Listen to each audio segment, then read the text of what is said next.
Cuando arrancábamos el programa un poco tocamos el tema con Bulacios, la situación de algunos barrios donde evidentemente la cosa nunca fue muy buena para la gente y aunque sea el alivio de muchos la lluvia de anoche, para otros es un tema complicado. Y venimos siguiendo el tema de las tierras. Ustedes saben que a nivel nacional hay mucho conflicto con las tomas que en algunos casos son muy violentas, donde también se violenta mucho a las personas que están allí. ¿Cuál es el panorama en Catamarca? Es un poco la pregunta que nos queríamos hacer. Y para eso invitamos a la doctora Andrea Morales Leanza.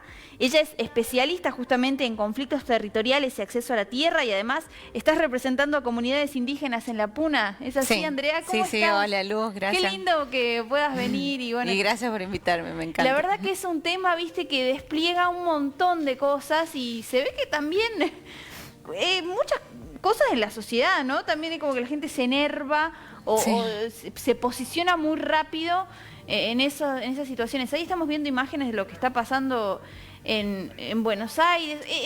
Es realmente un tema muy complicado y que no termina de resolverse nunca o que siempre, cada tanto, reaparece en la agenda pública, ¿no? Sí, la problemática de lo que son las tomas de tierra, las pequeñas tomas de tierra, yo las diferencio de las grandes tomas, tiene que ver con dos problemas muy importantes, que es la pobreza y la desigualdad social. Estas dos cosas siempre juntas provoca, esto no lo digo yo, lo dicen los que estudian criminología, los que estudian sociología, provocan la criminalidad. En este caso tiene que ver justamente con las políticas que se tienen, que se van llevando a cabo con respecto a la problemática poblacional. La política poblacional no es algo que se basta en sí misma, ¿no? O sea, tiene que ir a... La política habitacional sirve a, ¿no? Una política económica, ¿no? Sí. No es algo que va solo. Sí. Entonces, claramente, el modelo, ¿no? lleva a esta situación. Sí, como que siempre va quedando gente afuera. Exacto. Esto viene sucediendo cada vez que existe una crisis grave económica. Esto de la pandemia agravó la situación. Personas que antes salían a trabajar a la calle, muchos trabajadores precarizados, de economía popular, el que sale, mirá, así sin ir muy lejos, el que te abre la puerta del taxi, ¿no? O el que te limpiaba el vidrio, que de repente ya no podías, ese pequeño ingreso. Entonces lleva a no solo a la pobreza, sino a satisfacer necesidades extremas. Y esto lo primero que surge es esto, las viviendas. Y tal cual, y como lo que estamos viendo, pasa mucho que traspolamos lo que vemos en la televisión que pasa a Buenos Aires a lo que pueda llegar a pasar aquí en Catamarca y también volcamos un montón de prejuicios y de broncas contra gente justamente que quizá ni siquiera está organizada, que tiene un montón, o sea, y sobre todo eso, ¿no? De pensar como las tomas, cómo están, cómo las vemos por televisión y cómo ocurren cómo acá te la también. cuentan y cómo sucede, ¿no? Tal cual. Ay, justo se cayó el micrófono. No te preocupes, ahí sí, no te preocupes, ahora lo arreglamos. Pero estaba viendo justamente estas imágenes que creo que son las del Guernica, ¿verdad? Una situación donde hay familias enteras con muchísima vulnerabilidad, o sea, no tienen absolutamente nada, van simplemente y se asientan, como dicen, en determinados espacios y pasan allí A ver, creo que ahí todavía no, ya ahí te lo terminan de... ¿Se escucha ahí? Ahí me parece que sí, Andrés. Lo que va sucediendo es que van ocupando lugares que están abandonados, ¿no? Claro. Vacíos. En mis años de experiencia, en lo que tengo también de estudio e investigación, no se ha ocurrido una toma de tierra, digamos, una ocupación de una familia que se va a sentar despojando de esa manera como se trata de dar la figura de la usurpación. No, nunca sucedió así, sino que por una cuestión de la necesidad acuciante esta de dónde me voy, ¿no? ¿Dónde me voy a instalar? Hay muchísimas familias que obviamente se ha agravado la crisis económica y lleva a esto a no tener para el alquiler, ¿no? En mi experiencia ha habido casos que se han frenado desalojo. Bueno, hay un decreto nacional. Es difícil acceder a la tierra. Sí. Es muy caro comprar un lote. Y olvídate construir, quienes a veces tenemos algunas herramientas, nos cuesta. Sí, ni hablar. O sea, olvídate de las familias enteras. Entonces, es cierto lo que decís. son necesidades. que se van dando. No existe una toma organizada. Como en toda cuestión existen especulaciones. Siempre hay alguien que busca un aprovechamiento de eso, pero no existen las tomas organizadas, eso no es real. Esto lleva a la necesidad de las personas, al difícil acceso. Y además también tiene que ver con esto de cómo se va resolviendo la política habitacional. Mira, lo que va de más o menos 2004 al 2011 en la provincia de Catamarca, hay dos instituciones que resuelven sobre la política habitacional, que es el IPB, el Instituto Provincial de la Vivienda, y la Secretaría de Vivienda y Desarrollo Humano, a través de financiamiento externo, o bien de los propios programas provinciales, o recupero de crédito. Y la mayoría se destina, mira, el 52% en ese tiempo se hicieron más de 10.000 viviendas, se destinaron aquí, en la capital, y el otro 48% se fueron destinando a las grandes, digamos, municipios, pueblos, digamos, que es Belén, Santa María, Tinogasta, Andalgalá. O sea, buscan conglomerar en lo urbano, ¿no? Entonces, esa política habitacional que responde a un modelo que es vamos a las ciudades y despoblar lo rural, provoca esto. O sea, a mí una vez me preguntaban, ¿cómo se resuelve? O sea, sacamos todos los ranchos, le damos a cada uno que se puede resolver, ¿cómo hacemos? Pero para que no vuelva a suceder. Entonces, lo que hay que cambiar es una estructura de cómo viene funcionando la política habitacional. O sea, pensar más en una economía regional, ¿no? Porque no va solo con construir la casa y dar acceso a la tierra, sino más bien trabajar con todo lo que tiene que, no sé, sin ir más, te doy un ejemplo. Nosotros queremos ir a comprar carne de llama. Sí. No conseguimos. Y se produce acá, o los papines o las alos, olvídate, nada de esas cosas las podemos comprar. Entonces fomentar eso, incentivar la producción, al despoblamiento de las ciudades, ¿no? A dejar de crear esto, porque intervenir más las regiones, lo rural. O sea, excede estrictamente lo de habitacional, lo de la casa, lo de darle a una gente una casa. André, ¿hace cuánto que te dedicas a esto?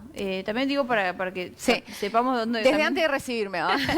Te apasionaba este tema. Venía trabajando con compañeros a nivel nacional, formo parte de algunas orgas, y acá represento a las personas en situación de calle. O sea, yo tomo conocimiento por los actores que están dentro de los territorios, que son muchas veces los orgas, o algún vecino o algún compañero que me conoce, que empiezan a pasar tus números. Sí, exactamente, trabajamos en red, entonces cualquier caso me lo avisan a nivel nacional o por aquí por los actores. Y desde el 2014, más o menos, acá en la capital. Estás en Catamarca. ¿Cómo es...? No, yo en Catamarca viví desde siempre, pero de 2014 que empecé a trabajar, uno fue el Papa Francisco. Mira, claro. Que fue un barrio que en 4 años se hizo. En 4 años las personas hicieron calle, o sea, las familias con acompañamiento, por supuesto. Claro, fueron asentamientos. El primer asentamiento fue en los 80, que es Eva Perón. Eva Perón y todas las periferias fueron asentamientos, fueron familias que fueron ocupando. Después se intervino, hoy día ya tienen su escritura, ¿no? Pero es algo que viene sucediendo. O sea que es algo que también digo, la toma de un pedazo de tierra tiene una perspectiva para las personas de que, bueno, quizás sosteniendo esa permanencia puedan lograr quedarse. Claro, es una esperanza. O sea, no es que ellos lo hacen como Nadie quiere ir a tomar tierra.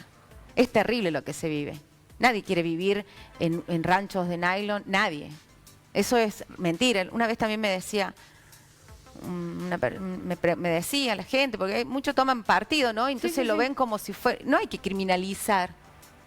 Son seres humanos, son familias que están desesperados, que no tienen dónde más ir, que salen del hacinamiento, mujeres que escapan de violencia. Hoy estoy representando a 35 mujeres que sostienen su hogar, madre de niños, que estuvieron intentando, que muchas ocuparon en la zona norte, en Portal 2, por ahí, y otras están organizándose para peticionar en manera formal lotes, la construcción de vivienda.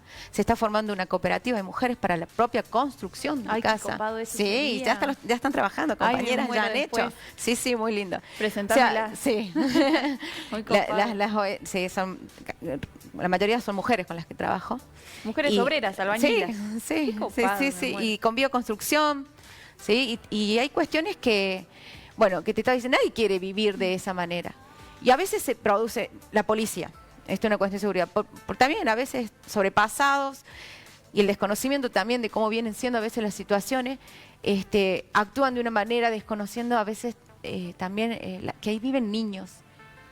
Y hay veces sucede esto, que hay mamás o papás que esperanzados en poder tener ahí, construir su hogar, ¿no?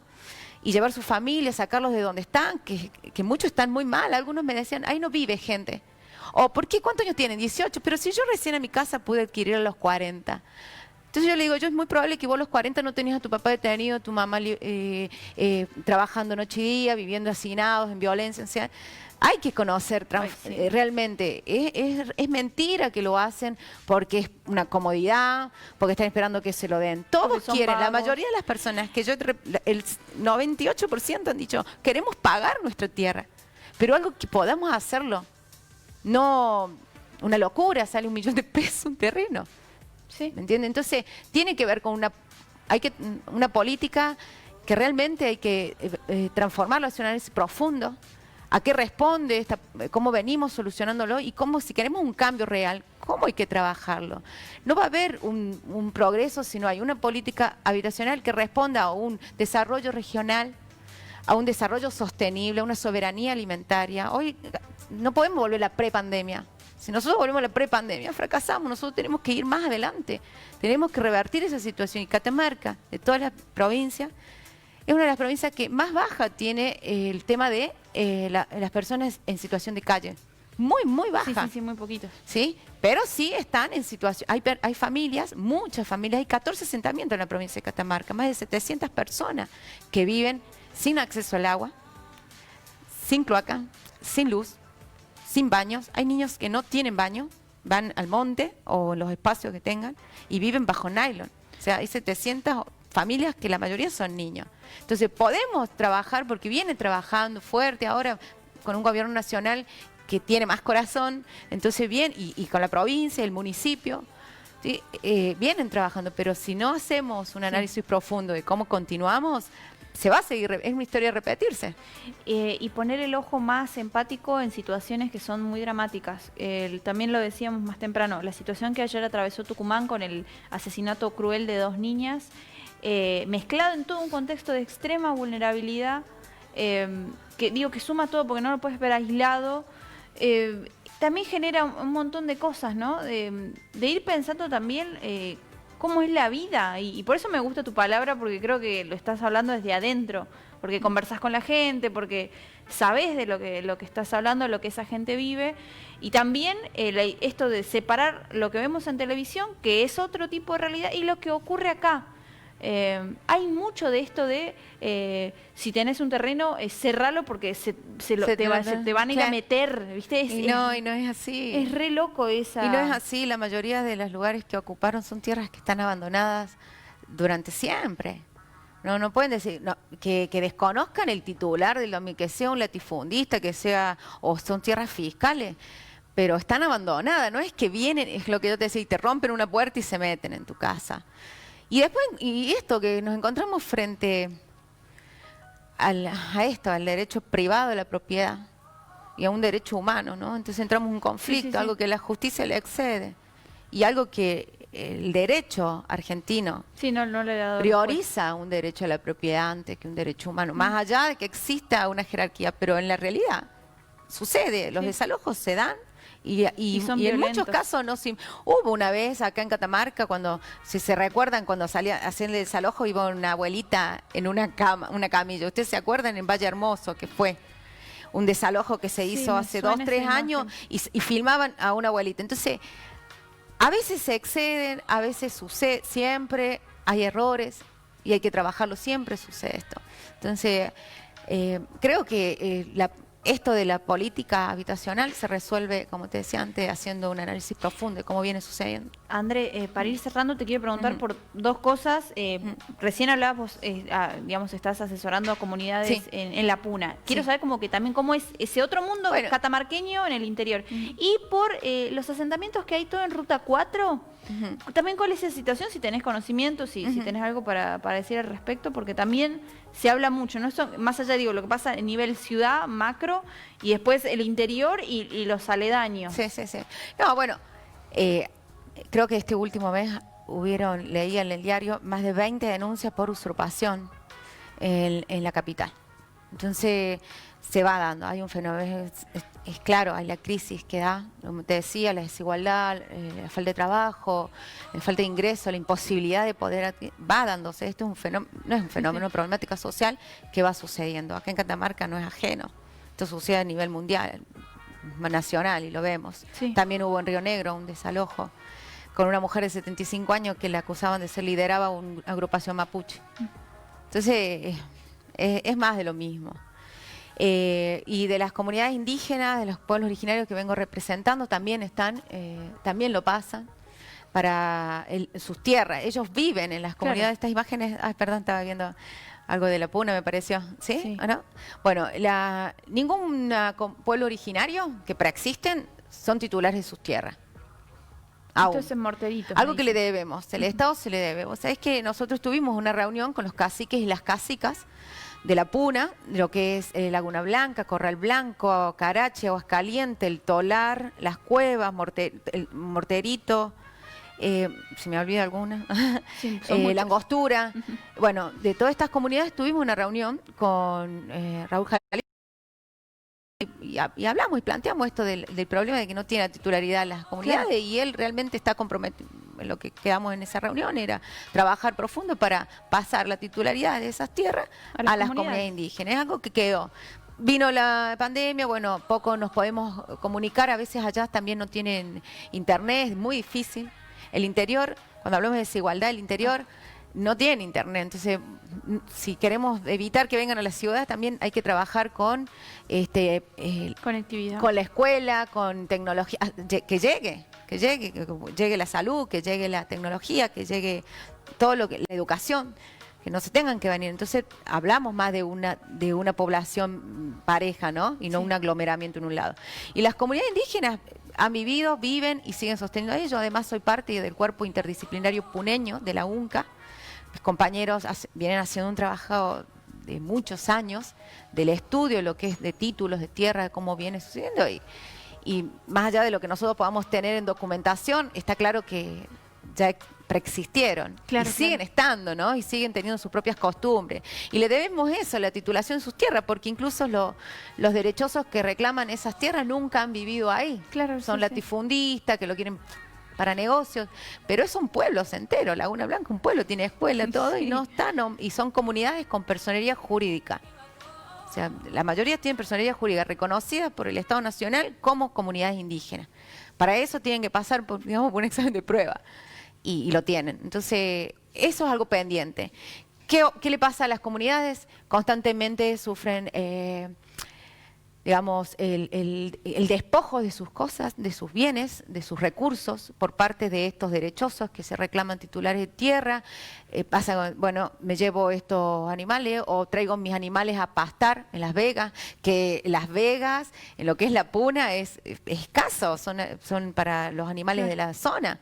Entonces traerles otro pueden perjudicar grandemente, ocasionan grandes menoscabos los derechos de las comunidades indígenas, ¿no? O me llevo este puyo porque como un derecho a que ustedes viven acá, o sea, pasan por esas situaciones, tienen que pedir permiso para hacer una cancha de fútbol, se los niegan, o a veces sí, han habido situaciones graves. Peor es lo que pasa en lo que es en la región de Mapuche, en el sur de la Argentina, ya sabemos de muerte. Entonces, hay que ir sanando. Yo creo que Argentina el Estado hoy día tiene que pensar en trabajar de vuelta con esto de la historia. La historia no se puede repetir. Si nosotros somos actores, tenemos que verla, analizarla, reflexionar, y saber que esto no se puede repetir más. Nosotros le debemos la titulación de las tierras a las comunidades indígenas, si ellos viven ahí. Y además ellos con eso también pueden acceder a un montón de planes, de programas a nivel internacional para poder, no sé, invertir en su producción, ¿no? Porque acuérdense que acá hay carnes de llama, hay vicuña, ¿no? Claro. Entonces, siendo titulares de su territorio, pueden acceder a un crédito, no me recuerdo el nombre, pero que a veces son muy accesibles para están especialmente trabajados para las comunidades indígenas, a nivel internacional. Tal cual. André, celebro que estés acá, que empecemos a escuchar también otras voces, otras problemáticas. Necesitamos a veces los medios nutrirnos de la gente que está en territorio, que está laburando estos temas, que tiene una mirada súper interesante. Así que desde ya te digo que no va a ser la última vez. Bueno, que nos gracias. veamos. No, gracias. Y nada. Está bueno generar el debate, Y la, sí, la porque- reflexión también y vernos nosotros como parte del otro. Exacto. Yo no me construyo sola, yo me construyo con vos y nos construimos con todo. Yo me construyo con quien vive en ese Tal cual. nylon o sin baño. Somos partes todos de uno. O sea, tenemos que entender el territorio como un cuerpo y somos todo. Tal cual. Y banco mil esto, el laburo que hacen gente como vos, que está ahí, que sabe y que está ahí, que vienen y se acercan, che, esto es lo que está pasando, que no te la cuenten de otra manera. Así que nada, me encanta que Gracias. hayas venido. Gracias a ustedes por invitarme. Cuando Así quieran. que bueno, vamos a seguir atentos a las temáticas y todo lo que vaya surgiendo. Sí, bueno, gracias. Muchas gracias. Muchísimas gracias a vos. Tema súper recontra mil interesante. Quiero que hablemos un poquito de las vacaciones, qué es lo que va a pasar. Estos días se activó